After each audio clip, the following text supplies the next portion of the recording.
Ćao drugari, danas pravimo medena pileća krilca. Sve što nam je potrebno je biber, beli luk u granulama, aleva paprika, jedna šoljica vode, začin, 2 ravne kašičice brašna, 2 pune kašike meda, soja sos i kilogram krilaca.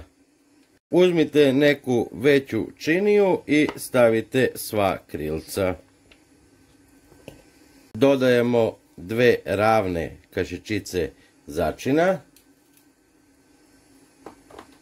2 ravne kašičice aleve paprike,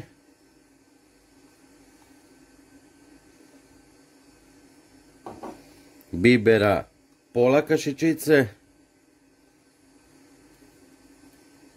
i beli luk u granulama onako po ukusu.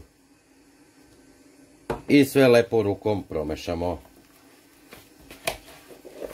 Uzmite pleh i stavite aluminijumsku foliju na dno, znači nikako papir za pečenje, kasnije zbog sosa što ćemo da napravimo za krilca, da ne bi papir upio, znači ili folija ili da bude čist pleh.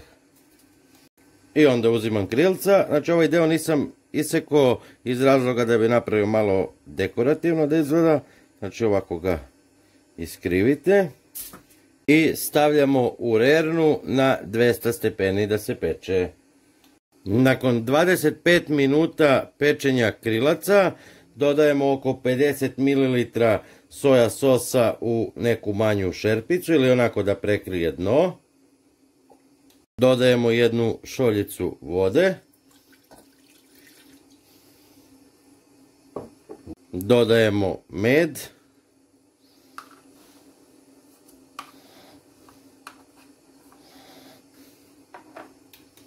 Odmah i brašno. Stavljamo na vatru i odmah mešamo. Znači mešamo svo vreme dok se sos greje bez prekidanja.